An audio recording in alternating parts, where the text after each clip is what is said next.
Bang, setan di sini jahil banget. Kalau aja gue bisa lihat wujud mereka, pasti udah gue injak tuh kepala. Selamat malam, selamat siang, atau selamat pagi. Balik lagi dengan gue Dito di channel Mahasiswa Siluman. Bagaimana nih kabar kalian? Semoga kalian dalam kondisi sehat dan baik-baik saja. Dan terima kasih karena masih setia mendengarkan cerita dari kami. Kali ini, gue bakal menceritakan kisah pendakian 6 orang sahabat yang tersesat di Gunung Raja yang dialami oleh Dimas dan kelima sahabatnya. Kisah kali ini cukup memilukan karena salah satu dari mereka ada yang meninggal. Penyebab kematiannya ini sangatlah kental dengan hal mistis yang mungkin sulit diterima akal sehat, di mana mereka banyak mengalami gangguan dan kesurupan. Dimas juga di situ mengalami perjalanan astral dan mendapat sebuah pusaka yang membuat mereka bisa pulang dengan selamat. Kisah kali ini, gue bakal bercerita dari sudut pandang Dimas. Jadi bagaimana kisah lengkapnya? Kita langsung saja ke cerita. Tapi sebelum lanjut, jangan lupa untuk like, share, dan subscribe channel Mahasiswa Siluman. Dan aktifkan notifikasinya, biar kita lebih semangat untuk membuat konten-konten berikutnya. Seperti biasa, pasang dulu earphone-mu, siapkan tempat dan posisi yang nyaman. Dan selamat mendengarkan.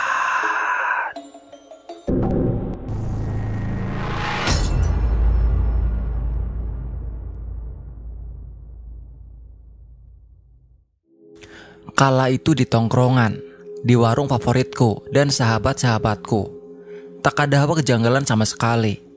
Keceriaannya masih kukenang hingga kini.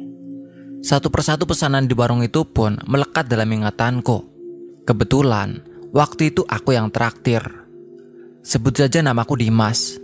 Aku bekerja di salah satu perusahaan otomotif di kawasan industri di daerah Cikarang.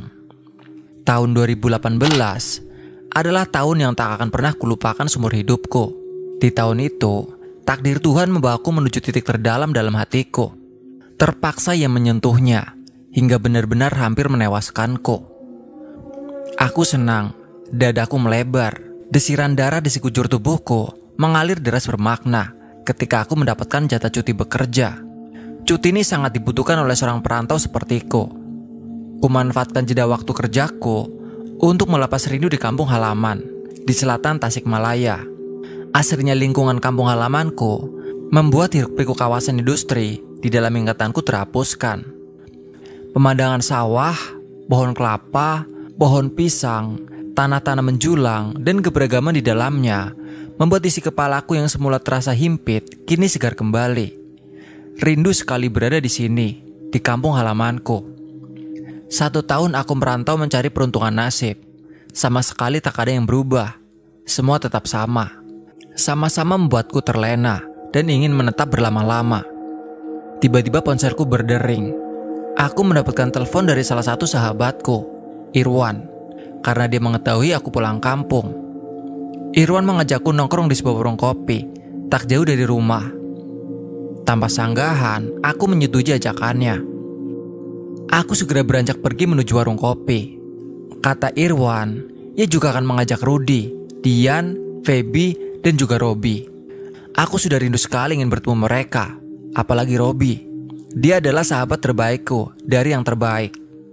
Irwan, Feby, Rudy, dan Robi adalah teman seangkatanku semasa sekolah dulu. Seperti biasa, canda tawa selalu menghiasi jiwa kami yang sudah bertemu. Waktu pun seakan terlupakan, hingga di satu momen, Robi mengusulkan sesuatu. Dia bilang, kayaknya enak nih kalau refreshing, mumpung si Dimas ada di sini. Kan enak jadi ada yang traktir kita. Usulan Robi disambut tawa oleh semua. Boleh juga tuh. Tapi jangan ke laut ya, bosen. Tiap kali refreshing masa ke laut terus, keluhku. Semua terdiam. Mereka seakan mengerti keluhanku. Namun beberapa detik berselang, Dian memberi usul. Kalau ke Gunung Raja gimana?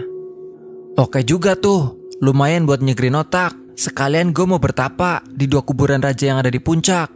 Begitu kata Rudy setelah ia terbangun dari lamunannya. Hush, jaga omongan lu, Rud, seruku, sedikit membentaknya. Iya bro, sorry, imbuh Rudy. Kami pun melanjutkan kegiatan kami, menikmati kopi, ditemani indahnya pemandangan kampung halaman. Mungkin kalian belum familiar dengan Gunung Raja. Pasti karena memang gunung ini tidak setenar Gunung Cikuray, Ciremai, ataupun Rinjani. Dari bentuk dan tingginya sih, mungkin lebih tepatnya disebut bukit. Tapi karena penduduk sekitar menyebutnya dengan gunung, maka bukit itu dikenal dengan Gunung Raja. Menyinggung kata raja, konon katanya di puncak gunung ini terdapat 2 makam raja. Dan gunung ini pun dipercaya merupakan petilasan salah satu raja Galunggung. Hari yang ditunggu-tunggu tiba. Hari Kamis, hari di mana kami akan berarak mendaki Gunung Raja. Rombongan berangkat kurang lebih pukul 12 siang. Matahari tak terlalu menyengatkan sinarnya. Sebelum memulai perjalanan, kami membentuk lingkaran, dan Irwan memimpin doa. Kami semua menundukkan kepala, dan hati memohon perlindungan pada Sang Pencipta. Selesai, Irwan menyudahi doanya. Kami mengusapkan telapak tangan ke wajah secara bersamaan, lalu menjulurkan tangan ke tengah lingkaran. Berangkat selamat, pulang juga selamat, ucapku menyemangati. Semua pun bersorak. Awal perjalanan dimulai dari rumahku. Perkiraan untuk sampai puncak adalah sekitar 8 jam waktu tempuh. Canda tawa kembali menghiasi perjalanan kala itu. Suasana sangat bersahabat. Bahkan tak ada sama sekali firasat buruk yang menghampiri benak kami. Hingga sampailah kami di tengah jalur pendakian. Suasana yang semula bersahabat sekarang menjadi sedikit terganggu ketika Robi mengeluh. Jalanan apa ini? Keluhnya. Aku yang berjalan beriringan dengannya pun terkejut mendengar ucapannya. Kulihat Irwan yang menjadi leader seketika menghentikan langkahnya. Ia berbalik, matanya menatap tajam memburu Robi. Kalau lu gak bisa jaga omongan, mending lu balik aja deh, seru Irwan dengan nada bicara yang tinggi. Dahinya mengkerut, matanya masih menatap tajam. Aku sendiri sedikit terpancing emosi ketika mendengar keluhan Robi. Tapi emosiku segera kuredam karena tadi dia sudah diperingatkan oleh Irwan perihal kecongkakannya. Pendakian terus berlanjut. Intensitas candaan kami berkurang. Bisa jadi itu disebabkan oleh kecanggungan kami setelah kejadian tadi. Matahari sudah semakin tenggelam. Cahayanya sudah semakin berkurang menemani langkah kami, beriringan dengan semakin gelapnya langit. Dan waktu maghrib telah tiba. Break dulu, kita sholat dulu, ucapku kepada semua. Binatang malam mulai bermunculan. Suaranya mengiringi lantunan azan yang terdengar jauh. Nih wudhu, seru Irwan sembari menyodorkan botol plastik besar berisi air bersih. Kurai botol itu dari genggaman Irwan, lalu aku berwudhu. Dipimpin Irwan, aku, Dian, Rudi, dan Feby melaksanakan sholat maghrib.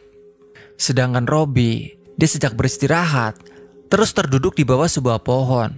Sempat ia ditawarkan air wudhu oleh Irwan, tapi Robi tetap diam menunduk. Selesai sholat wirid dan berdoa, Irwan menoleh kepada Robi. Mulut Irwan tak hentinya membacakan doa. Sepertinya Irwan mendoakan Robi supaya tak bicara asal lagi.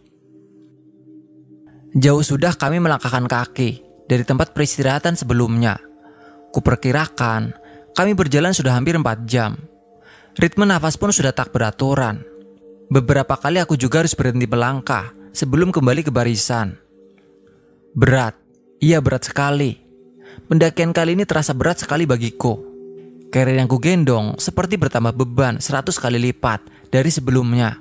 Pilihannya antara 2. Yang pertama, karena disebabkan oleh punggungku yang sudah lemah.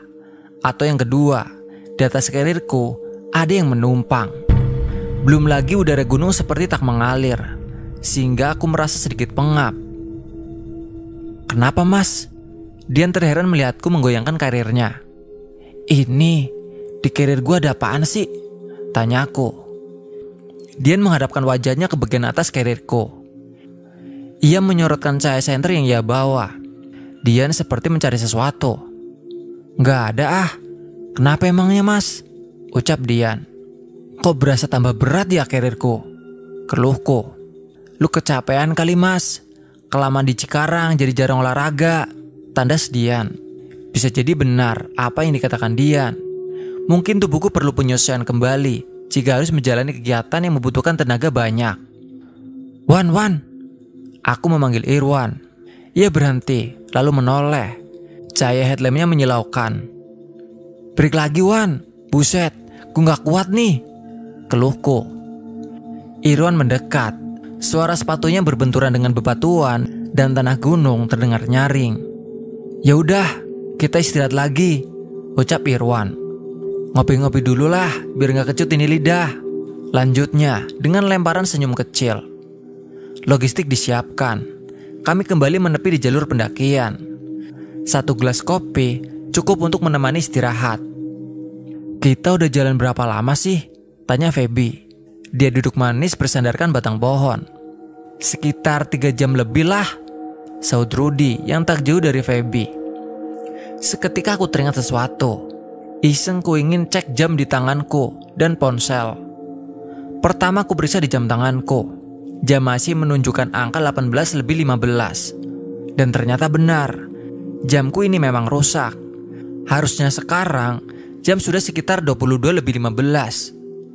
Mungkin ponselku yang akan menjawab itu. Kurogoh ponsel di saku celanaku.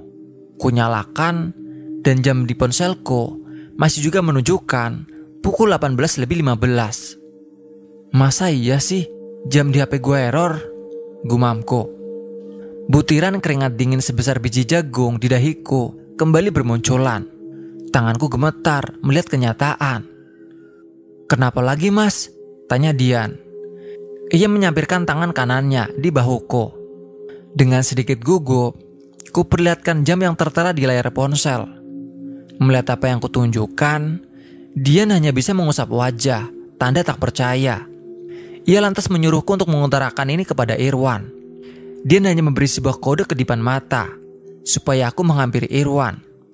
Tak berpikir lama, ku hampiri Irwan dengan segera. Siapa tahu, ia memahami akan kejagalan ini, atau minimal, ia tahu dan segera melakukan tindakan. Di tengah langkahku menghampiri Irwan, aku sedikit dikejutkan dengan suara hentakan kaki. Perhatianku jadi teralihkan. Ternyata itu Robi.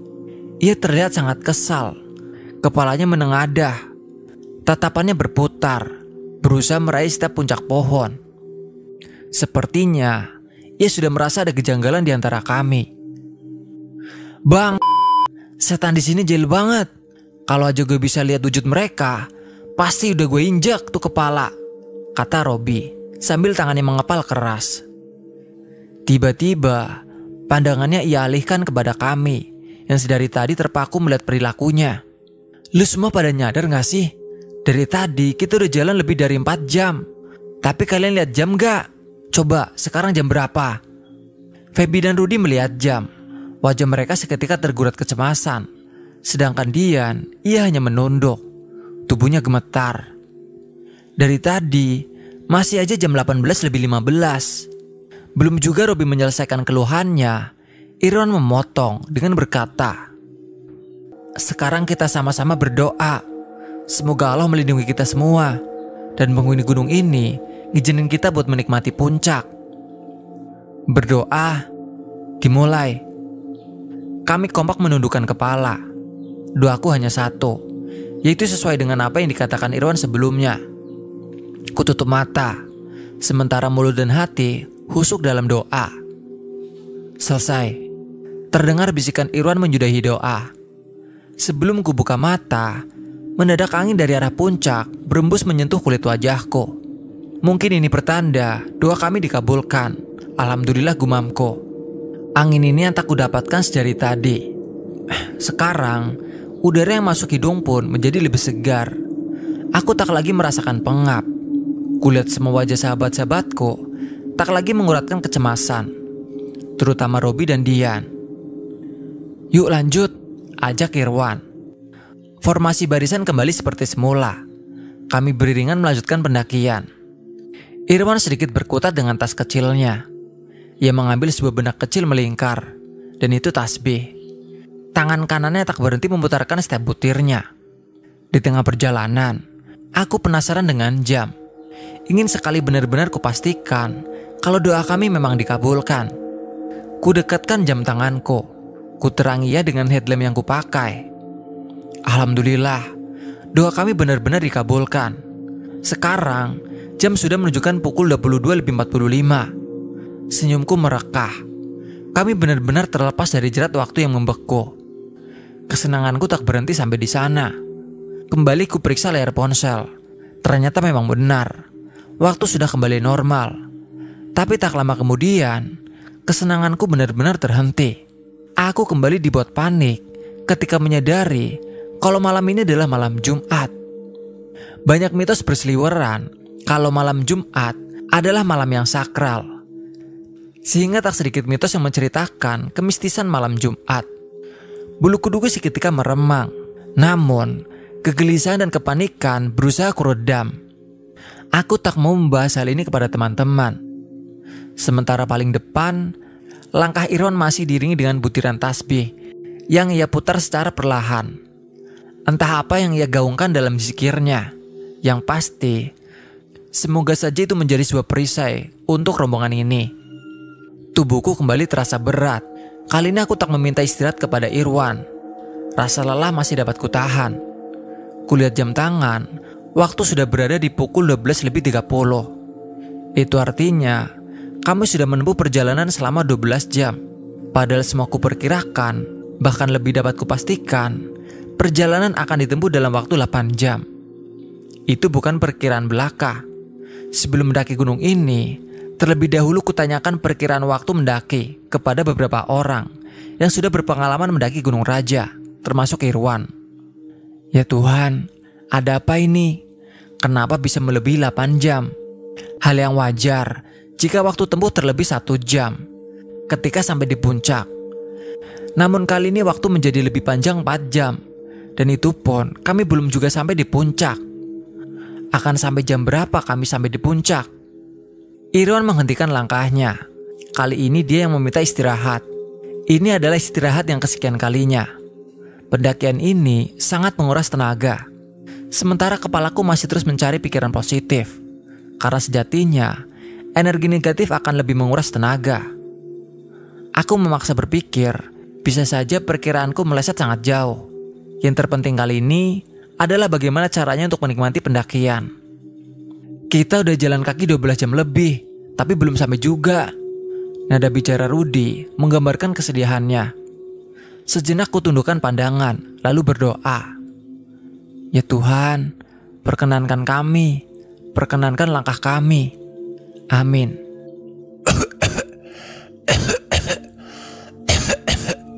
Daun telingaku menangkap suara asing.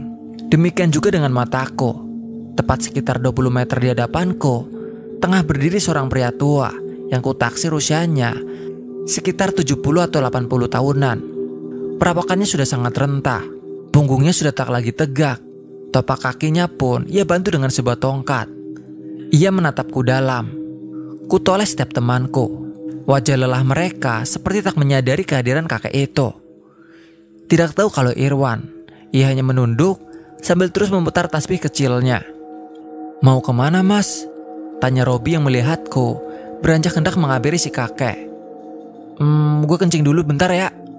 Jawabku sedikit berbohong pada Robi. Aku pun meninggalkan rombongan lalu menghampiri kakek itu. Setiba di hadapannya, aku merasakan hal yang luar biasa. Tak ada rasa takut sedikit pun. Hanya rasa perlindungan dan kenyamanan yang kurasakan berada di dekatnya. Karena sebenarnya, aku hampir tidak percaya kalau kakek ini benar-benar seorang manusia. Mana ada seorang pria lanjut usia dapat sangat bertenaga mendaki gunung ini, apalagi ini di malam hari. Kakek siapa? Dari mana dan mau kemana? Nama kakek Jalil. Kakek tinggal di kampung bawah Gunung Raja ini. Jawabnya. Terus kenapa kakek bisa kesini? Dingin loh kek. Ucapku sedikit khawatir. Kakek cuma nemenin perjalanan kalian nak. Nemenin? Maksud kakek? Kakek Jalil tak menjawabku. Ia hanya menyahuti pertanyaanku dengan batuknya. Aku yang tak enak dengan pertanyaanku sendiri meminta izin pamit kembali ke rombongan. Kek, saya pamit ke rombongan ya. Silahkan nak. Jawab beliau. Kakek Jalil melambaikan tangan. Aku segera berbalik menghampiri rombongan. Lu pipis lama banget, udah kayak pemilihan presiden, ketus Feby. Ah udah, cepetan masak mie-nya, gue udah lapar. Jawabku tanpa menggubrisnya. Sementara menunggu Feby memasak mie, pandanganku kembali tertuju kepada Irwan. Dia masih setia dengan tasbihnya. Ku hampiri Irwan dalam kekusuhannya, tanpa maksud mengganggunya. Setiba aku di dekatnya, Irwan membuka pembicaraan. Iya, kakek itu, dia cuma mau nemenin perjalanan kita doang, supaya lancar, ucapnya. Aku dibuat terperangah dengan sikap Irwan. Mengapa dia bisa tahu? Maksud lu apaan, Wan? Gue gak ngerti, ucapku pura-pura tidak mengetahui apa-apa. Irwan berdecak, lalu melemparkan senyum sambil memutar tasbihnya. Mas, ini mie-nya udah matang nih, teriak Feby. Tanpa pikir panjang, segera ku hampiri ia di tempatnya ia masak. 40 menit sudah kami menepi di jalur pendakian Gunung Raja. Di bawah, langit cerah berbintang. Dan kemudian pendakian segera kami lanjutkan. Meski kejanggalan sedia menghampiri, kami masih harus optimis sampai di puncak dan pulang pun dalam keadaan selamat. 1 jam berjalan. Kami semua dikejutkan oleh teriakan Irwan. Allahu Akbar, ada apa ini? Dia lekas menghampiri Irwan di barisan paling depan. Ia nampak panik dan menanyakan apa yang terjadi. Namun Irwan hanya menjawab, "Gak apa-apa, ayo jalan lagi," sembari terengah-engah. Di depan, sekitar beberapa puluh meter, langkah Irwan kembali berhenti. "Ayo, kita cari spot buat diriin tenda," serunya padaku.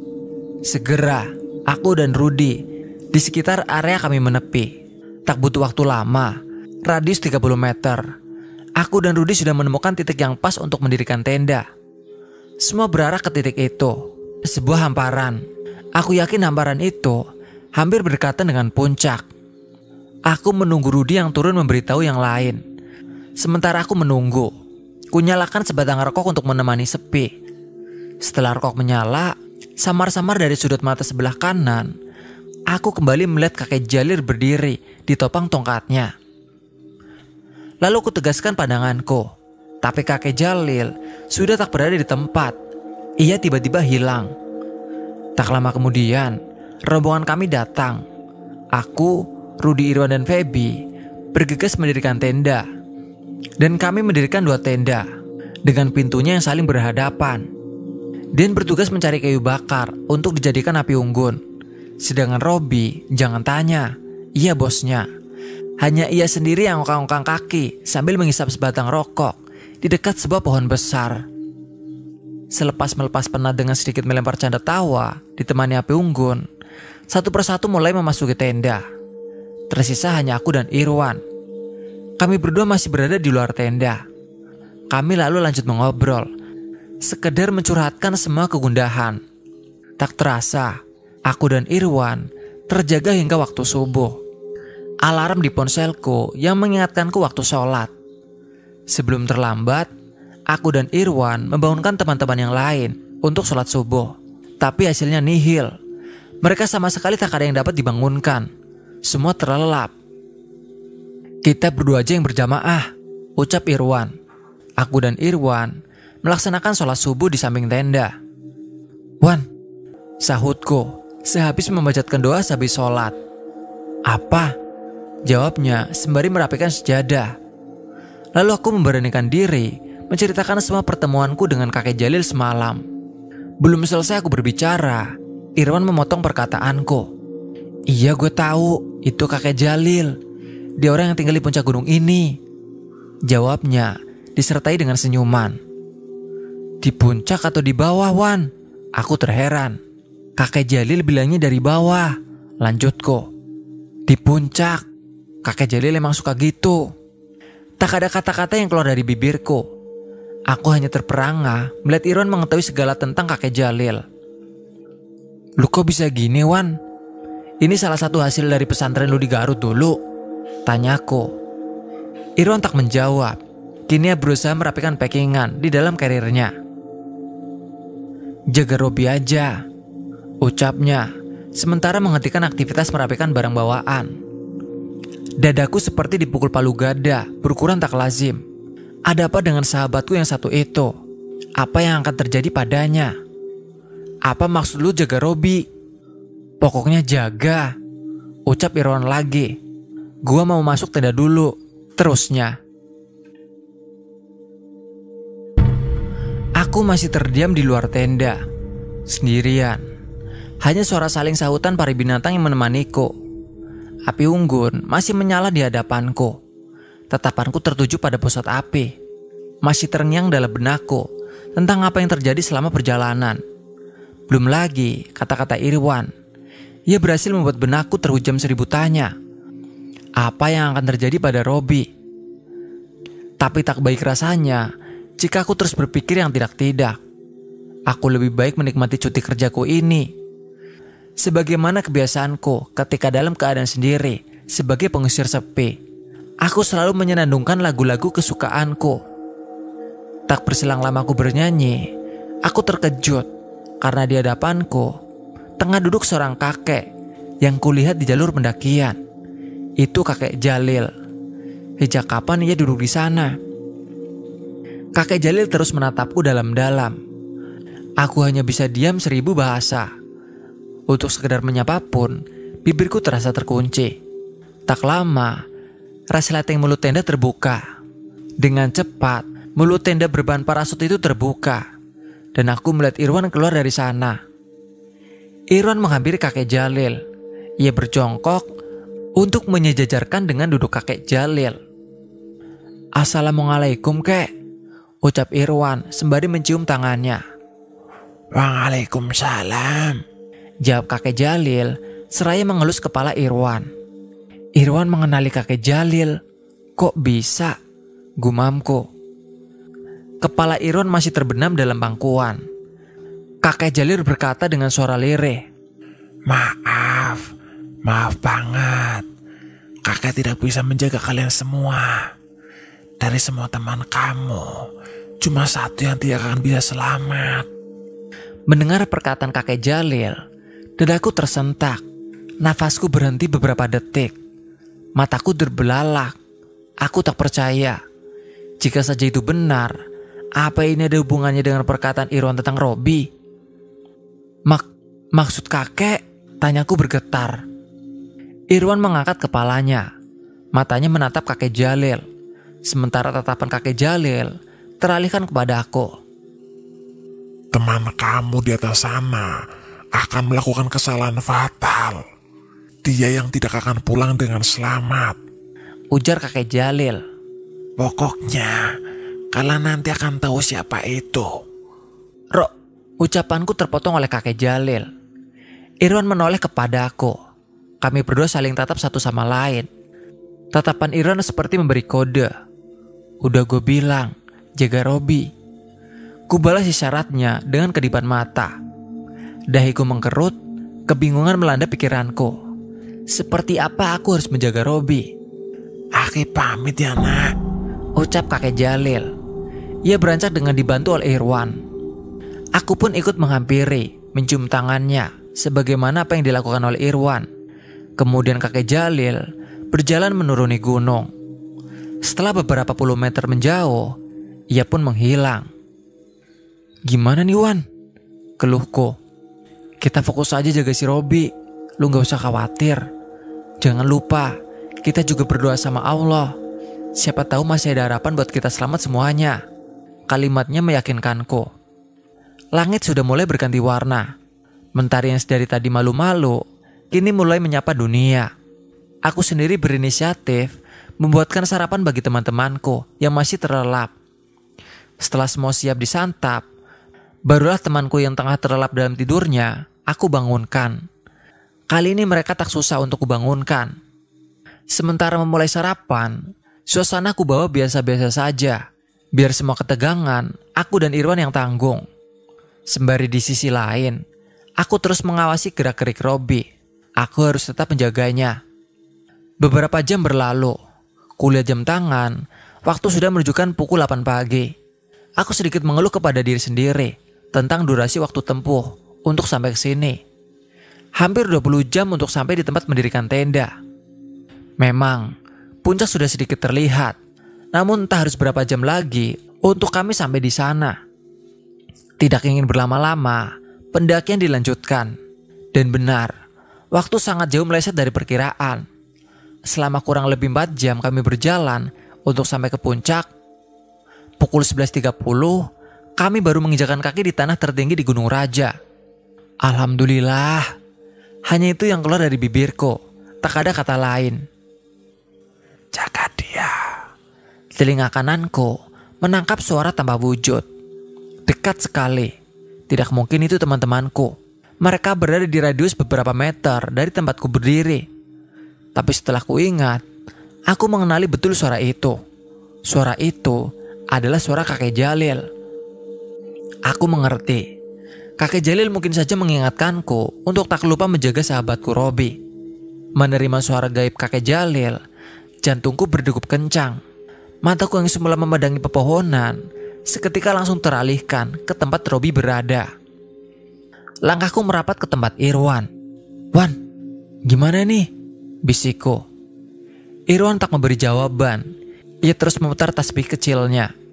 Mungkin kurasa bagiannya yang harus meminta penjagaan kepada Tuhan. Sementara bagianku berupaya untuk mengingatkan Robi secara langsung tentang etika kesopanan. Kemudian aku menghampiri Robi.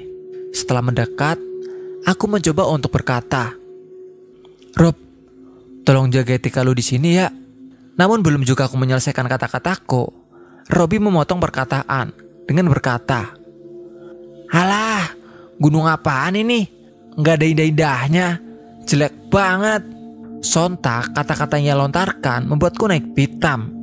Yang semula aku berusaha tenang, kini tidak bisa lagi. Tanduk iblisku sudah bermunculan.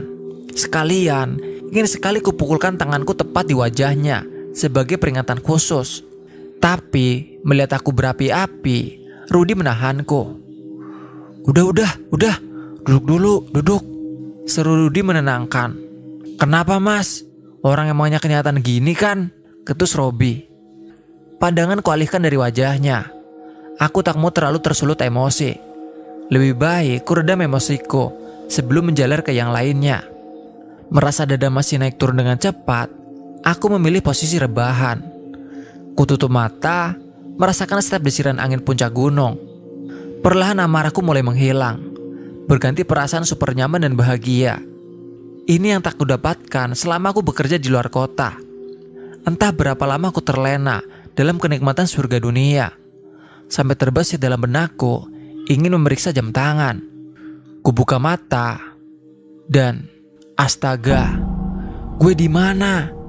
Tak ada siapapun di sampingku. Irwan, Robi, Febidian, dan Rudi menghilang. Aku sendirian. Wan, teriakku memekik. "Rud, kalian di mana?" Mataku menyisir setiap arah. Di setiap sudut pun aku tak dapat melihat mereka. Sampai ketika pandanganku tertuju pada sesuatu yang membuatku terperanjat. Aku melihat tepat di hadapanku 2 buah makam berukuran tak lazim. Kepanikanku tertahan, berganti dengan rasa penasaran yang tiba-tiba memuncak. Apa itu 2 makam raja yang sering diceritakan orang-orang? Aku bertanya pada diri sendiri. Ukuran 2 makam itu masing-masing kutaksir sekitar 5-6 meter. Anehnya, di sekitar 2 makam sama sekali tak kudapati sampah dedaunan berserakan. Bersih sekali, seperti setiap hari ada yang membersihkan, saking bersihnya. Halaman rumahku pun kalah bersih. Masa iya di puncak sini ada yang rela bersihin makam tiap hari? Gumamku lagi.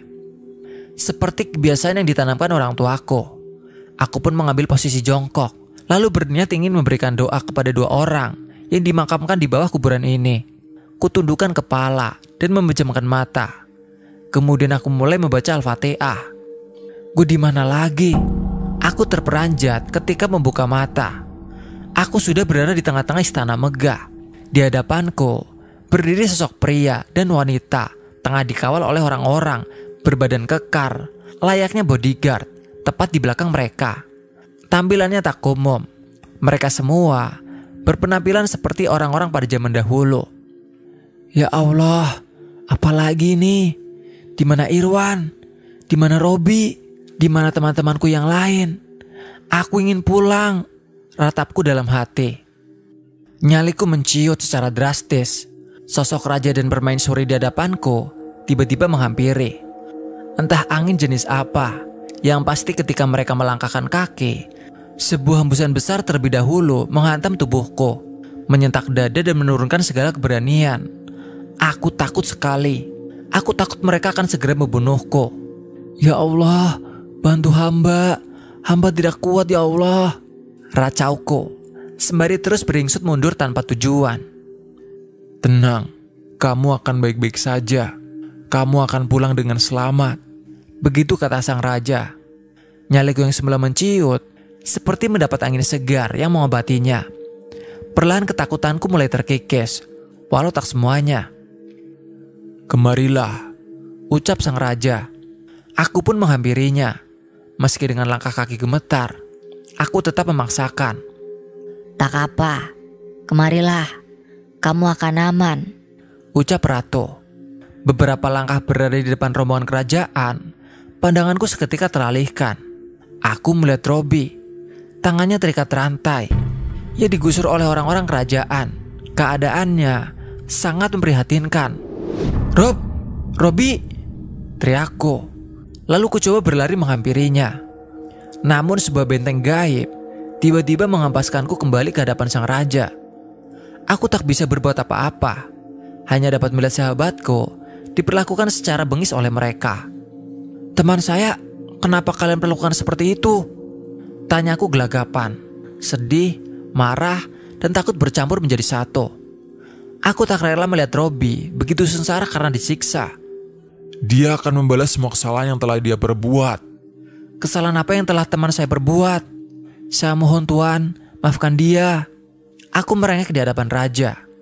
Aku mengemis, berharap permohonanku dapat dikabulkan. Air mata tak terasa menetes membasahi pipi. Takdirmu, ya takdirmu. Takdir dia, ya takdir dia, ucap raja sembari tersenyum kecil. Melihat tawa kecil raja, aku tersadar akan suatu hal. Mungkin saja ini hanya mimpi. Karena seingatku, semalam aku tidak bisa tidur. Dan mungkin aku baru terlelap ketika aku sudah menginjakkan kaki di puncak.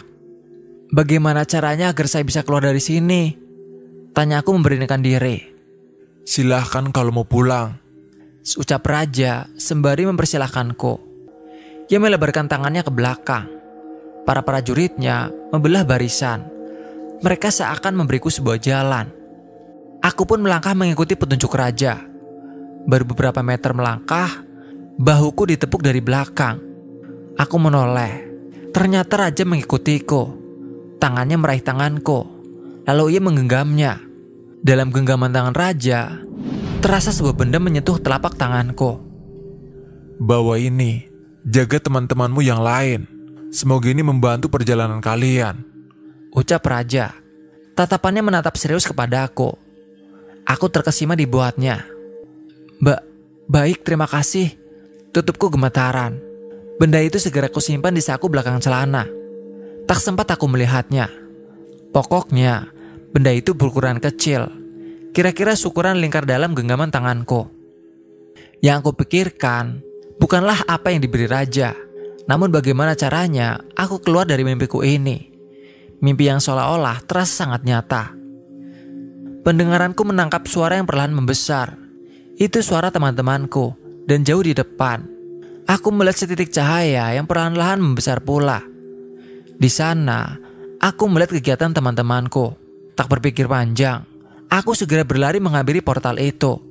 Dan dengan cepat aku dapat keluar dari alam mimpi dan menghampiri yang lainnya. Wan, ayo kita ke puncak, tegurku. Irwan tak menjawab, begitupun yang lain. Mereka hanya asik berbincang dan foto bersama. Wan, kali ini aku menegur Irwan tepat di hadapan wajahnya. Namun Irwan tetap tak menyadari keberadaanku. Woi, ada yang bisa dengar gue? Teriakku pada yang lain. Semua temanku tak ada yang menyadari kehadiranku. Aku diacuhkan. Astagfirullah, ya Allah, apa gue udah mati? Pikiranku berkecamuk. Tak ada satupun dari temanku yang mendengarku. Tiba-tiba, pandanganku teralihkan menuju sebuah pohon. Kutegaskan, aku seperti mengenali perawakan orang yang tengah berbaring di bawah pohon. Pakaiannya pun aku kenal betul. Allah Akbar, itu gue. Sembari tersentak kaget, aku menghampiri tubuhku yang sedang terbaring, melihat kondisi dadanya, dan ternyata aku masih hidup. Woi, bangun woi, sahut Irwan dari belakang. Ia menghampiri tubuhku. Tidur kok lama banget, tukasnya. Irwan menggoyahkan tubuhku, namun tak ada reaksi. Aku pun tak bisa memaksakan masuk kembali ke dalam tubuhku. Panik itu yang kurasakan. Sukmaku terlepas dari tubuhnya. Bangun mas, lu tidur apa latihan mati? Tanya Irwan. Tak terasa, air mataku berlinang. Aku tak tega melihat kondisiku sendiri. Tubuhku sudah layaknya orang yang tewas, tanpa ada respon sedikit pun. Ingin semakin kupastikan, aku semakin mendekat. Irwan memejamkan matanya. Kulihat, ia merapalkan doa-doa. Tangan kanannya ia taruh tepat di keningku. Beberapa detik kemudian, sebuah angin sangat kencang menerpa sukmaku. Melebihi angin yang kurasakan ketika bertemu dengan sang raja. Angin itu membawaku kembali masuk ke dalam tubuhku. Mas, Dimas. Suara Irwan membangunkanku. Tangannya terus-menerus menepuk pipiku. Gue ada di mana, Wan? Tanyaku heran. Nampaknya angin tadi sedikit menghilangkan ingatanku. Ya masih di Gunung Raja lah. Lu pikir ini udah di Cikampek? Ejeknya. Aku mengambil posisi duduk, sementara punggungku sandarkan ke batang pohon. Kepalaku masih merasakan pusing yang hebat. Mimpi yang aneh. Sekitar 10 menit aku terdiam. Seketika aku teringat sesuatu. Di alam mimpi, aku diberi cindera mata oleh raja. Benda itu kusimpan di saku belakang celana. Aku dihinggapi rasa penasaran. Apa benda itu benar-benar ada? Ku perbaiki posisi dudukku, lalu kurogoh saku belakang. Tanganku meraba sesuatu yang asing. Sebuah besi kecil melengkung. Benda itu kukeluarkan, dan ketika ku cabut semuanya, ternyata memang benar. Aku tengah memegang sebuah kujang kecil berbahan besi berwarna kuning. Di tengahnya terdapat tulisan aksara Sunda yang artinya tak ku tahu pasti. Namun sejenak aku berpikir bahwa kejadian bertemu raja adalah nyata adanya, bukan mimpi belaka. Dengan penuh kehati-hatian dan rasa takjub, ku simpan kembali pusaka kujang yang kupegang ke dalam saku belakang. Bagaimana bisa ini terjadi begitu saja? Ternyata manifestasi pusaka gaib memang nyata kebenarannya. Udah yuk, kita turun, seru Irwan dari kejauhan. Dengan langkah gontai, aku menghampiri Irwan. Kami semua berkumpul di satu titik, membentuk lingkaran, untuk melaksanakan doa terakhir sebelum menuruni gunung. Robi mana? Tanyaku. Aku belum melihat keberadaannya. Semua kompak melihat sekitar. Tuh, tunjuk Dian. Robi berada agak jauh dari titik kumpul. Ia berjalan lambat sekali. Badannya terus memutar. Robi seperti mencari keberadaan sesuatu. Katanya di gunung ini ada kuburan raja. Tapi gue gak lihat. Ternyata gunung ini gak sangker yang orang bilang. Mungkin setan di sini takut sama gue. Hahaha. Tawa Robi terdengar tidak enak. Aku menangkap reaksi tak biasa dari seorang Irwan. Ekspresinya yang semula terlihat adem, tiba-tiba sebaliknya. Matanya memerah. Ia berontak. Tangannya meraih rambut Robi. Irwan menjambaknya. Jaga mulut lu, Rob. Nyadar dong. Kita itu lagi di gunung. Bukan di warung tempat kita nongkrong. Jika sudah begini, aku tak akan mengambil bagian. Jika ditanya aku kesal atau tidak, jelas-jelas aku kesal. Tapi karena Irwan sudah mewakili, itu sudah cukup. Aku pun tak menjelaskan perihal keberadaan dua makam yang maksud, karena aku rasa percuma. Robi tidak akan mempercayaiku. Tak ada reaksi berontak sedikit pun dari Robi. Ia hanya meringis kesakitan. Kecongkakannya seketika turun oleh reaksi Irwan. Wan, lepasin Wan, sakit nih. Robi meringis. Irwan melepas genggamannya. Robi terdiam. Ada tatapan kosong yang kadang muncul di sela-sela sorot matanya. Dahinya tak berhenti ia kerutkan. Ia terus menunduk. Rob, lu baik-baik aja kan? Tanyaku menghampirinya. Rob, tegurku lagi. Enggak, Gak apa-apa, gue baik-baik aja kok, ucapnya. Robi beranjak lalu meminta kami untuk melanjutkan perjalanan. Dipimpin Irwan, rombongan kembali melanjutkan perjalanan. Langit masih cerah, tak ada sedikit pun awan mendung yang menutupi teriknya sinar matahari. Kini, Robi berada dekat denganku. Seperti biasa, aku mengajaknya mengobrol. Namun entah kenapa, kini tangkapannya selalu singkat, antara ya atau enggak. Dan Robi lebih banyak diam. Tak biasanya ia seperti itu. Beberapa puluh langkah ke depan, kami dikagetkan dengan Robi. Tiba-tiba, ia terkejut ketakutan. Sambil menutup mata dengan sikutnya, Robi berkata memohon, Jangan. Lu kenapa, Rob? Kagetku. Tangannya hanya menunjuk ke depan. Entah apa yang dia tunjuk. Aku periksa pun, semuanya hanya pepohonan atau paling tidak jurang. Semua temanku menghampiri Robi. Ia terlihat seperti sudah bertemu hal yang sangat menakutkan. Irwan tak tinggal diam. Ia mendekat, lalu menempelkan telapak tangan kanannya tepat di kening Robi. Sambil memejamkan mata, mulut Irwan tak hentinya melantunkan doa. Tubuh Robi yang semulanya gemetar, perlahan mereda. Keringatnya sebesar biji jagung keluar dari keningnya. Robi begitu ketakutan. Belum pernah kutemui Robi seketakutan itu. Biar si Robi di tengah aja, kita banyakin doa, seru Irwan. Robi, lu lihat apaan? Tanya Rudi. Robi tak menjawabnya. Dibantu Irwan, Robi berdiri dari duduknya. Kita lanjut aja, ucap Irwan. Barisan kembali dibentuk. Kini Robi berada di tengah rombongan. Aku paling belakang. Sementara Irwan tetap menjadi orang paling depan. Jalur pendakian sedikit lebih cepat kami lalui. Setelah kejadian tadi, Robi lebih banyak memfokuskan pandangannya ke jalur pendakian. Tak seperti sebelumnya, yang terus melihat sekitar area gunung. Di jalur berbelok penuh semak, dari jauh, samar-samar, kulihat seseorang yang tak asing lagi. Di kiri jalur, tengah berdiri sosok kakek berambut putih dengan tongkat di tangannya. Itu kakek Jalil. Irwan yang berpapasan dengannya sedikit menoleh lalu mengangguk. Aku tahu, Irwan hanya berperilaku demikian supaya yang lain tidak menyadari kehadiran kakek Jalil yang bukan manusia. Semakin dekat langkahku dengan kakek Jalil, nampak sekali ekspresinya merautkan kesedihan. Ia menatapku nanar. Kedua bola matanya berkaca-kaca. Kakek, aku terdiam lalu berjalan menghampirinya. Di balik raut wajah kesedihannya, kakek Jalil melemparkan senyuman kecil. Woi mas, lu ngapain? Ayo turun, teriak Rudi dari bawah. Aku memang sedikit tertinggal jauh. Kakek Jalil pun mengisyaratkan untuk segera pergi.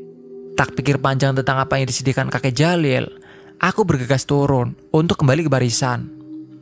Ada yang aneh ketika aku sampai di barisan. Mereka semua mengerumuni Robi. Isak tangis samar terdengar olehku. Robi kenapa lagi? Aku takut kejadian yang kutemui secara astral di puncak akan benar-benar terjadi padanya. Lu kenapa lagi, Bi? Tanyaku tergesa-gesa. Robi tetap membenamkan kepala dalam dekapannya. Bi, aku mencoba menggoyangkan badannya, berharap jawaban segera keluar dari mulutnya. Robi mengangkat kepalanya. Tubuhnya bergetar hebat. Gue takut sama orang itu. Mereka bawa tombak kayak yang ngincer gue. Lanjutnya agak terbata-bata. Mendengar jawaban tak masuk akal dari Robi, seketika aku teringat dengan kejadian astral yang kualami di puncak. Apa ini semua ada hubungannya dengan itu semua? Apa memang benar Raja telah mengincar Robi? Apakah benar Robi tidak akan selamat? Robi terus-menerus menangis. Ia tak berhenti sesenggukan. Irwan dengan tulusnya berusaha menyabarkan Robi dengan mengelus-ngelus bahunya. Sabar Bi, sabar, ucap Irwan. Mending sekarang lu minta maaf deh, seru Feby sambil merapatkan posisinya dengan Robi. Namun Robi tetap saja sesenggukan dan membenamkan kepala sambil merangkul lututnya sendiri. Kami pun jadi saling pandang, seakan mempertanyakan sikap aneh Robi. Bi, ucapku mendekat. Masih tak ada respon darinya. Namun ketika hanya berjarak beberapa senti, Robi mendengus. Pundaknya naik turun dengan cepat. Kepalanya tak lagi terbenam dalam dekapan. Ia menengadah dengan mata yang sudah kosong. Anak ini akan saya bawa. Ucapnya sembari tersenyum menyeringai. Dengan mata yang masih kosong, suaranya menggetarkan sisi Gunung Raja. Bahkan aku sadar itu bukan suara Robi. Ia telah dikendalikan salah satu penghuni Gunung Raja. Irwan yang berada di samping Robi sempat terperanjat karena kaget. Dengan cekatan, tasbih kecil miliknya ia ambil kembali. Dengan doa yang dipanjatkan, Irwan menempelkan tasbih miliknya tepat di kening Robi. Tapi apa yang terjadi selanjutnya sungguh di luar dugaan. Aku juga teman-temanku menyaksikan betul detik-detik sebuah kejadian tak masuk akal. Butiran tasbih Irwan seketika hancur berkeping-keping. Kulihat hanya tersisa untaian talinya yang masih menempel di kening Robi. Irwan tak menyerah begitu saja. Ia tetap merapalkan doa-doa. Semakin tak masuk akal. Tanpa dorongan atau hentakan dari tangan Irwan, Robi terpental sekitar 2 meter jauhnya. Kami hanya bisa terperangah melihat pergelutan antara Irwan dan Robi. Aku sendiri menjadi harap-harap cemas, mengingat kejadian yang kualami di puncak gunung. Aku ingin semuanya selamat, tanpa terkecuali. Itu saja. "Wan, Robi masih bisa selamat kan?" Tanyaku disertai kecemasan. "Kita di sini cuma bisa doa aja. Kita berdoa supaya semuanya selamat, termasuk Robi," jawab Irwan tanpa menolehkan wajahnya. Ia terus fokus kepada Robi yang berusaha bangkit setelah tersungkur akibat terpental. Robi berontak. Ia menghampiri Irwan dengan dada yang membusung. Tak hentinya pula tawa Robi menggelegar. Matanya membesar. Urat-uratnya terlihat dari kejauhan. Dengan penuh amarah, Robi menunjuk Irwan seperti ingin menantangnya berduel. Kami yang tidak tahu apa-apa hanya terus mengucap kalimat istighfar tanpa henti. Mudah-mudahan dengan begitu Irwan dapat terbantu dalam duelnya dengan makhluk yang memasuki tubuh Robi. Irwan berjongkok, matanya ia pejamkan. Beberapa detik khusyuk dalam rapalan doanya. Tangan kanan Irwan terangkat, seperti sedang mengambil ancang-ancang. Tak lama kemudian, tangan yang diangkatnya ia hentakkan ke bumi dengan keras. Hingga dari kejauhan, Robi kembali terpental. Kini reaksinya lain. Robi meringis kesakitan. Pandangannya pun berisi tak kosong seperti semula. Itu artinya ia telah sadar. Aku berniat untuk menghampirinya. Namun belum juga mendekat, tatapan Robi kembali kosong. Kini ia meraung. Makhluk apa lagi yang merasuki tubuhnya? Tanpa aba-aba, Robi segera menyerang Irwan dengan jari-jari yang cakarkan ke tanah. Irwan tetap dalam doanya. Matanya masih terpejam. Ketika Robi yang sekarang menjadi lebih agresif mendekati tubuh Irwan. Belum juga sempat menyentuh, Robi kembali terpental. Gila, ilmu apa yang dipakai Irwan? Gumamku. Irwan beranjak dari jongkoknya. Matanya tajam melihat Robi. Lalu ia berkata, "Kalian celakai teman saya. Saya akan hancurkan kalian semua dengan ayat suci Al-Quran. Teman saya bukan lawan kalian. Sayalah lawan kalian." Apa maksudnya kalian? Berarti memang benar. Ada banyak makhluk tak kasat mata yang merasuki tubuh Robi. Ya Tuhan, aku tak henti-hentinya mengucap kalimat istighfar. Tangan Irwan meraih sesuatu dari tas miliknya. Ia mengeluarkan sebuah kain. Kain itu terlipat seperti berisikan sesuatu. Sambil matanya tetap fokus kepada Robi, Irwan membuka isi kain. Ternyata di dalamnya terdapat serbuk seperti garam. Kemudian Irwan melemparkan serbuk itu pada Robi. Tanpa diduga, gelagat Robi seperti kepanasan. Ia terus meminta ampun ketika Irwan melemparkan serbuk demi serbuk dari tangannya. Hingga akhirnya dengan lemas, Robi bersimpu di depan Irwan. Dengan tatapan sayu, ia mengucapkan kata ampun sebelum terkulai tak berdaya. Hebat banget si Irwan. Baru tahu gue kalau dia bisa kayak gitu. Kagum Rudi. Tak memperdulikan ucapannya, aku segera membawa Robi. Ia disandarkan di carrier yang sudah aku tumpuk sebelumnya. Wajahnya terlihat sangat lelah. Bajunya pun sudah dibasahi oleh keringat. Irwan menghampiri, ia meletakkan telapak tangannya ke kepala Robi, lalu membacakannya doa. "Rokok enggak?" tanyaku. Biasanya jika Irwan kelelahan, ia selalu meminta rokok.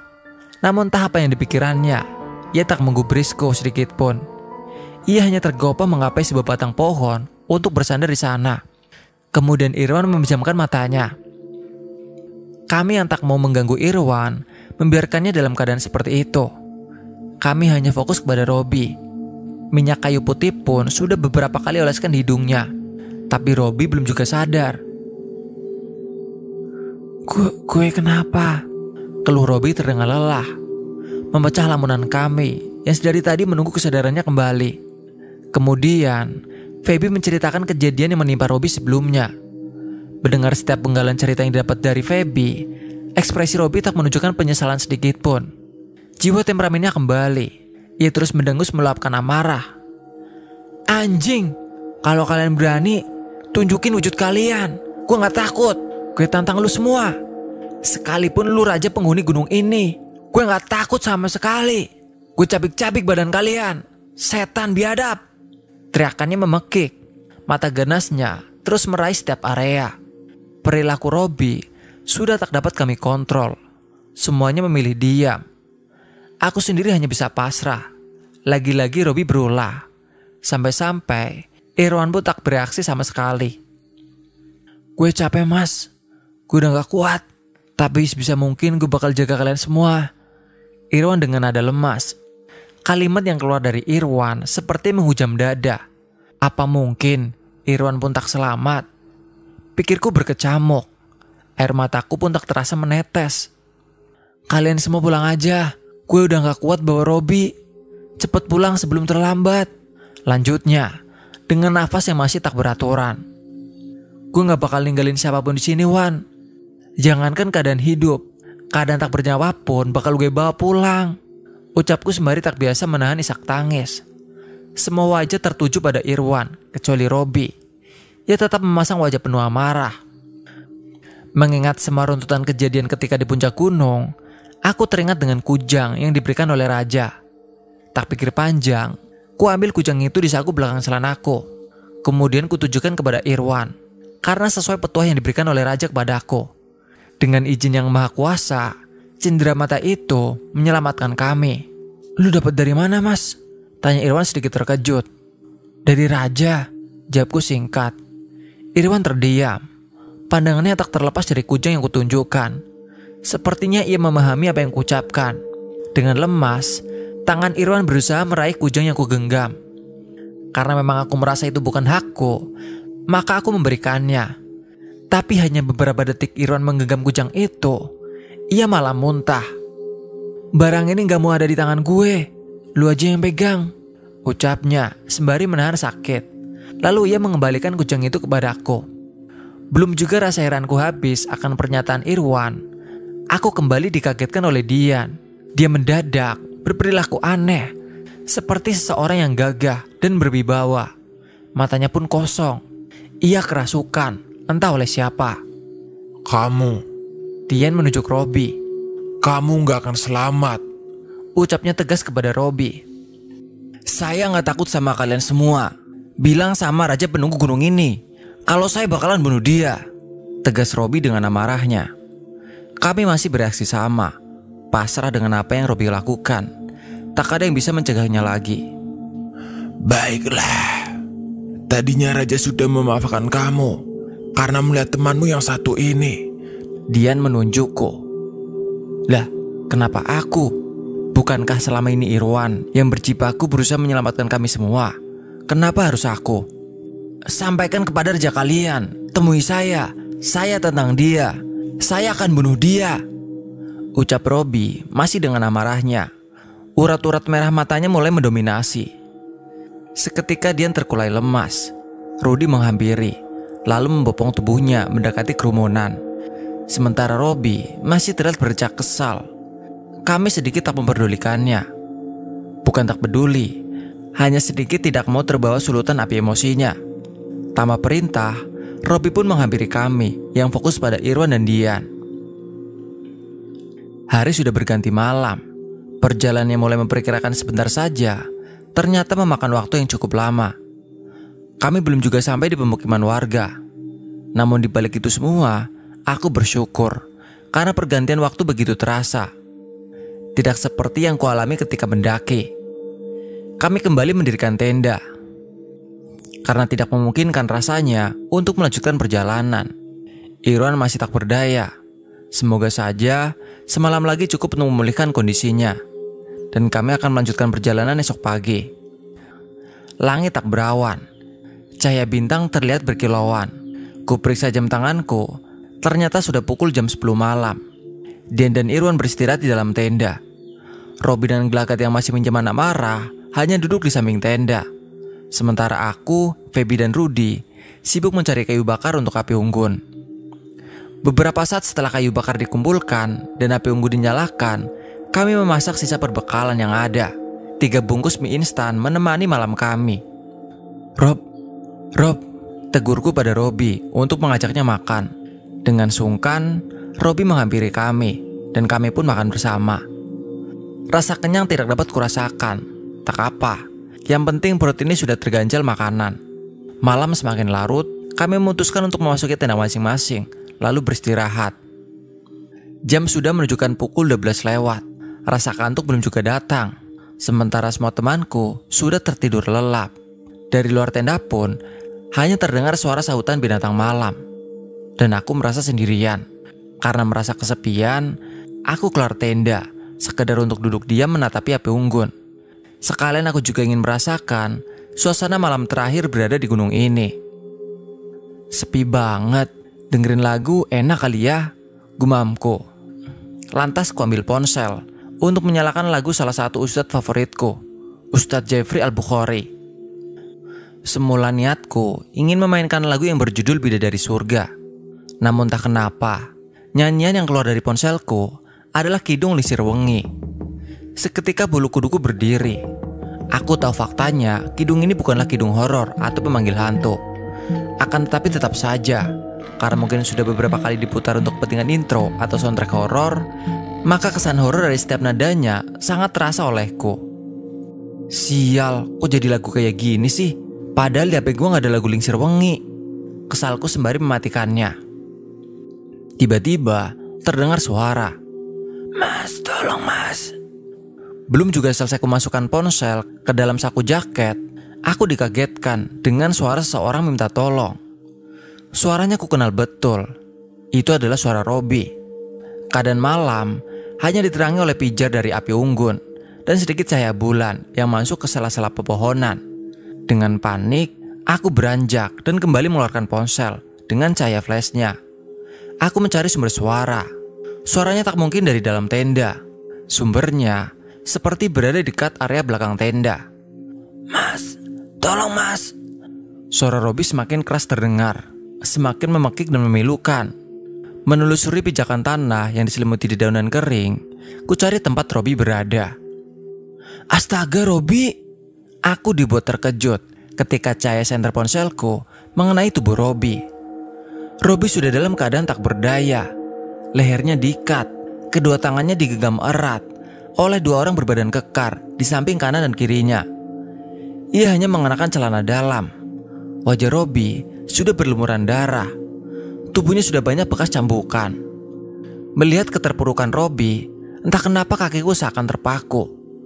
Aku hanya bisa berdiri mematung beberapa meter di hadapannya. Pak, sudah pak, kasihan teman saya pak.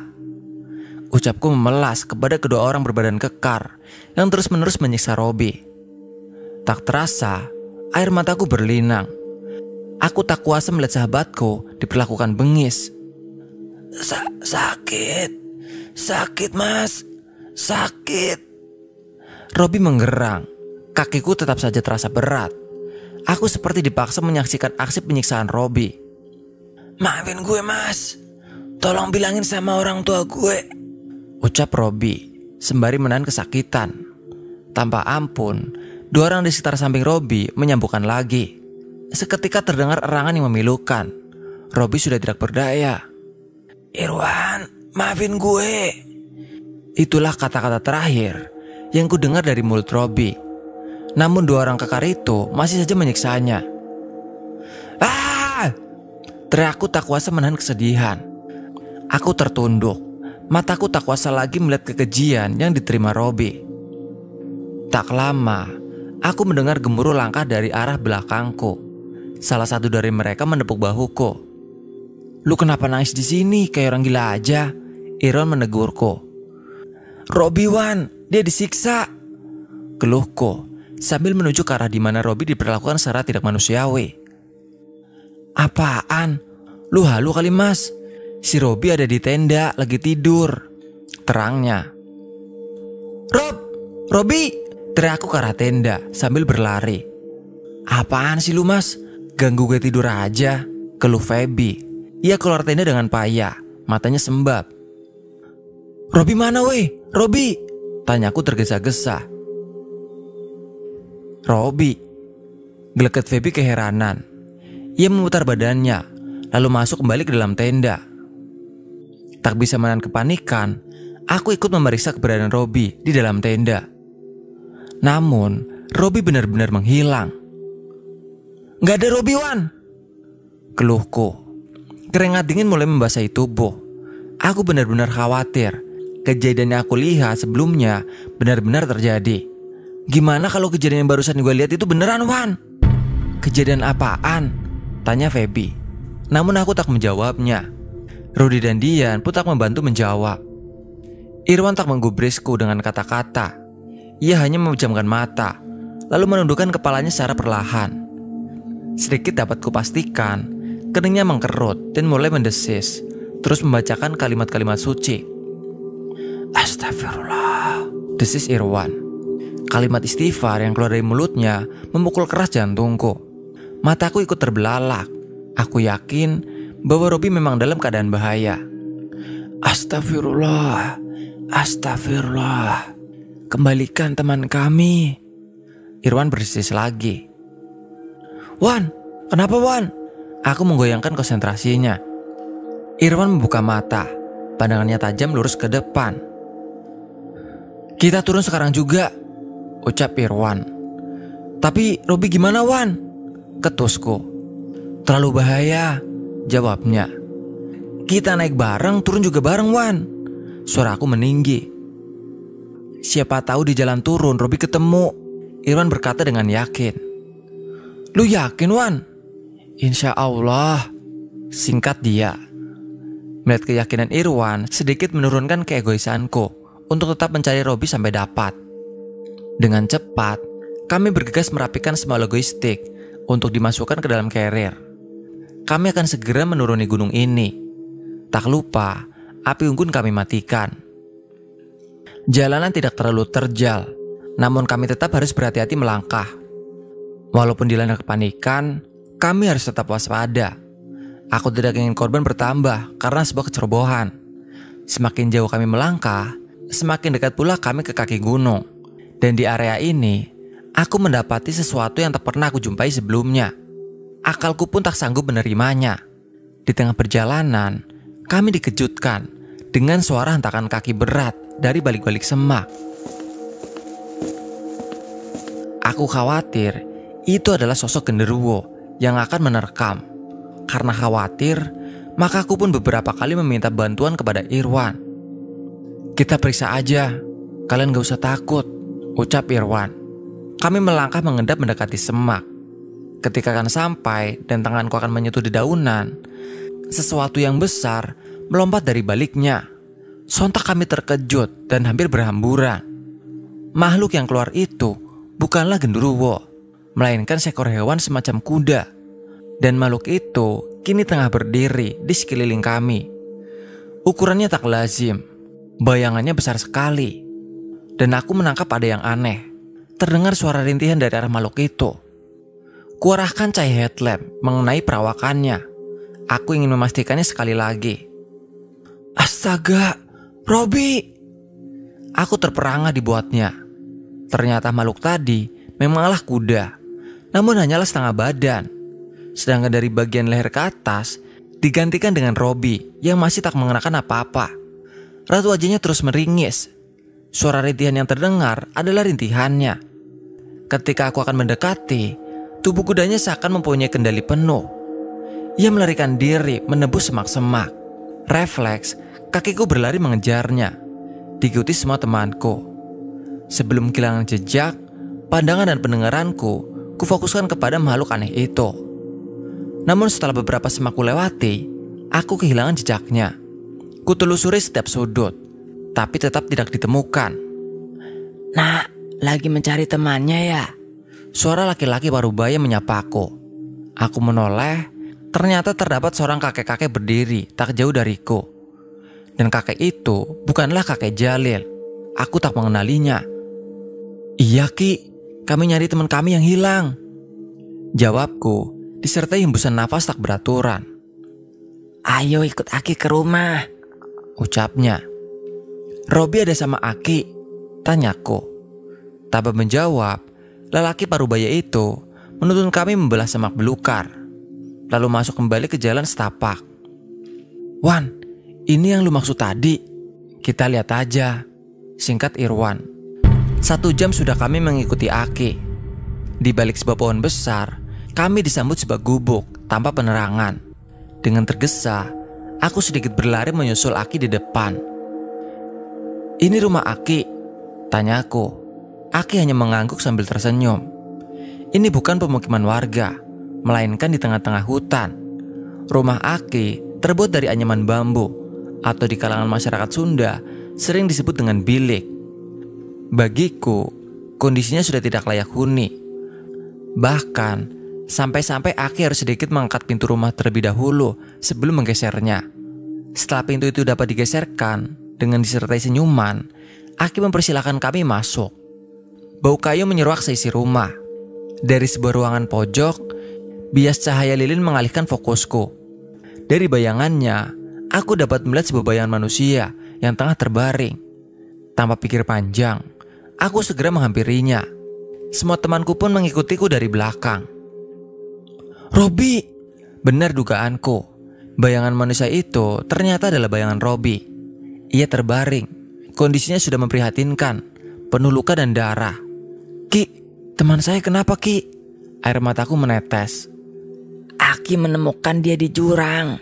Aki tidak tega, makanya Aki bawa, jawab Aki. Irwan bergegas menyelundup masuk ke dalam kamar. Dan Irwan memeriksa napas Robi. Tapi masih hidup kan Ki? Ikhlaskan saja.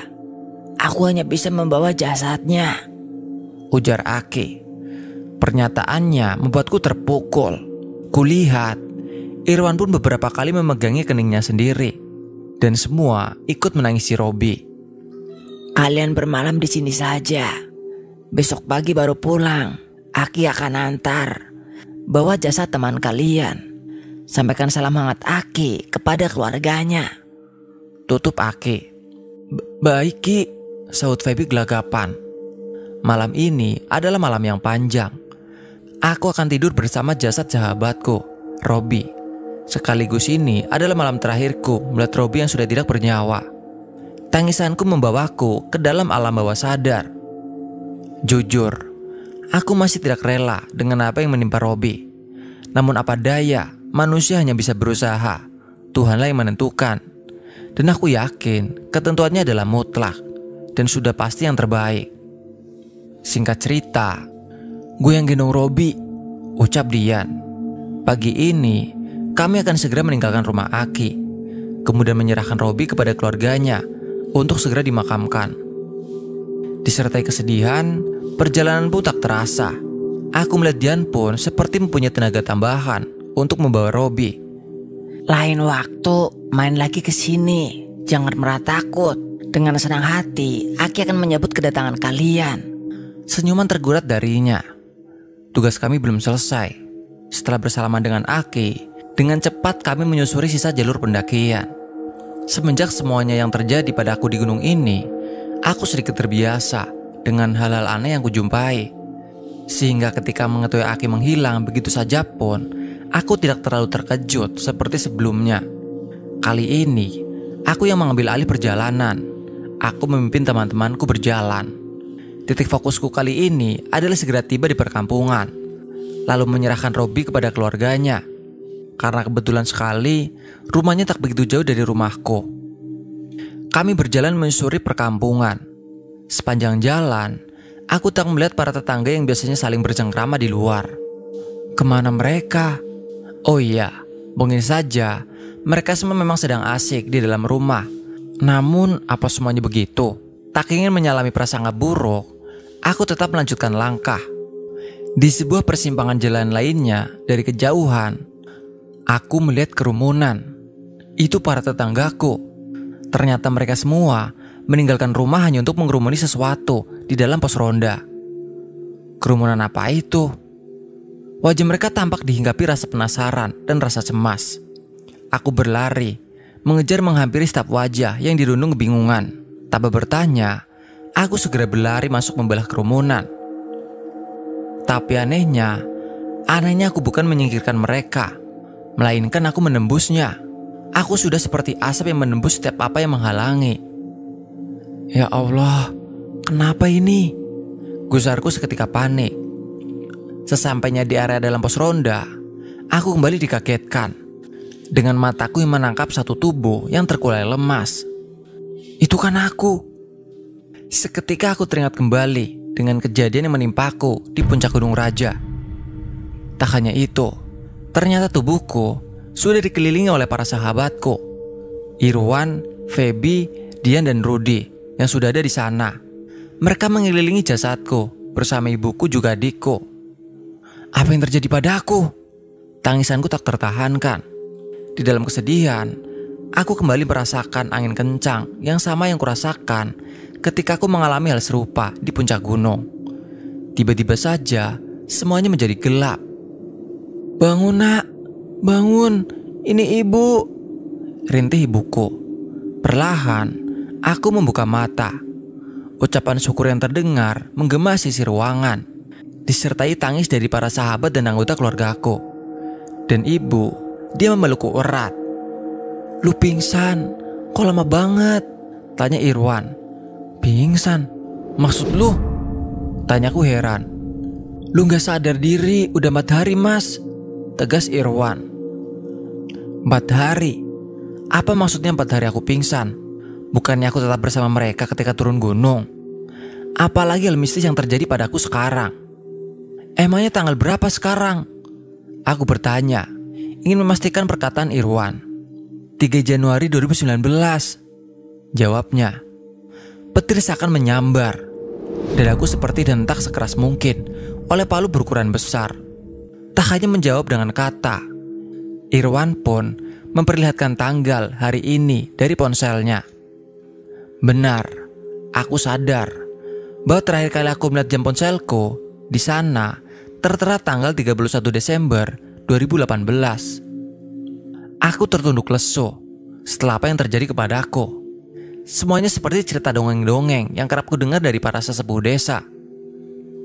Robi mana? Tanyaku. Aku berharap Robi masih hidup. Dia, jenazahnya udah dibawa pulang, jawab Irwan dengan suara lemah. Sorry, kita agak telat bawa lu, timpal Irwan. Sebelum turun, kita ketemu kucing gunung dulu. Kata dia lu jangan dulu dibawa pulang, lanjutnya. Maksud lu kakek-kakek yang punya rumah gubuk di tengah hutan itu? Tanyaku. Irwan menganggukkan kepala. Itu artinya Aki bukanlah makhluk halus, melainkan manusia. Aku tak ingin memperpanjang segala perasaanku. Di dalam kepalaku sudah berkecamuk dengan setiap kejadian yang menimpa sebelumnya, dan aku ingin pulang. Gue mau pulang. Nanti dulu, kita tunggu dulu Aki kuncen, baru kita pulang. Irwan menahanku. 1 jam lamanya kami menunggu. Para tetangga pun sudah mulai berhamburan. Beberapa masih berada bersama kami. Mereka masih penasaran dengan apa yang aku alami. Tak jauh dari kaki gunung, seorang laki parubaya berjalan ke arah pos ronda. Ya, itu adalah Aki, yang menurut Irwan adalah kuncen Gunung Raja. Aku beranjak menghampiri, lalu mencium tangannya. Aki, sapaku memasang wajah heran. Iya. Aki membalas sapaanku dengan senyuman. Tanganku terangkat, kemudian tersampir di kepalaku. Ia mengelusnya lembut. Pulang nak, jangan lupa mampir ke rumah kakek, ucap Aki ramah. Iya Ki, pasti saya main ke rumah Aki, jawabku disertai senyuman. Ibu dan adikku ikut menghampiri Aki, lalu mengucapkan banyak terima kasih kepadanya. Aku tahu, perasaan seorang ibu sangatlah cemas jika melihat anaknya dalam keadaan tidak baik-baik saja. Pasti itu juga yang kini dirasakan oleh keluarga Robi, terutama ibunya. Di tepi jalan desa, aku melihat bayang-bayang Robi. Ia melambaikan tangannya, seolah mengucapkan kata selamat tinggal. Aku membalasnya. Aku pun memastikannya kepada Irwan. Namun Irwan hanya berkata, "Iya, udah gak perlu diomongin. Kami pulang ya Ki," ucapku pamit. Iya, hati-hati di jalan, ucapnya. Aku mencium tangannya, memberinya senyuman perpisahan. Di pemakaman Robi, isak tangis tak dapat terbendung. Semua kejadian tak masuk akal yang berakhir tragis baru saja dialami oleh kami. Usai pemakaman, orang tua Robi mengumpulkan kami semua. Mereka mempertanyakan apa yang sebenarnya terjadi. Dengan hati-hati, karena tak ingin menyinggung perasaan orang tua Robi, aku menceritakan semuanya. Dan selesai aku berbicara, mereka menangis. Aku mengikuti proses dorong doa almarhum Robi hanya 2 hari, karena aku harus kembali merantau melanjutkan kegiatanku sebagai karyawan. Di hari keberangkatanku, aku didatangi Robi. Ia berucap terima kasih kepadaku. Sebagai seorang sahabat, aku menerima rasa terima kasihnya. Dan tak lupa, aku berpamitan dengannya. Di perjalanan menuju kota peraduan nasib, aku kembali mengalami hal di luar nalar tentang Robi. Di Lingkar Nagrek, ketika aku rehat sejenak dalam perjalanan, aku memutuskan untuk berhenti di salah satu warung kopi yang berjajaran di tepi jalan. Penjual warung kopi menyahutku dengan berkata, "Temannya gak ikut ngopi, Kang." Seketika, aku melihat ke samping. Dan di sana, sudah ada Robi, sahabatku. Dia tersenyum melepas kepadaku. Aku pun membalasnya semampuku. Karena jujur, hatiku masih terasa hancur akan kehilangannya. Pandanganku terus tertuju padanya. Namun Robi perlahan menjadi bayang-bayang sebelum akhirnya menghilang dari pandanganku untuk selamanya. Kepada sahabatku Robi, tenang di sana kawan. Meskipun hadirmu sudah tak berada menghiasi kami, para sahabatmu, namun semua kenangan tetap terlukis jelas. Senyumanmu, candaanmu, dan gelak tawamu takkan pernah kami lupakan selamanya. Dan aku janji, aku akan menjaga adik kesayanganmu. Ini semua demi satu kata, persahabatan. Sekian cerita ini, terima kasih.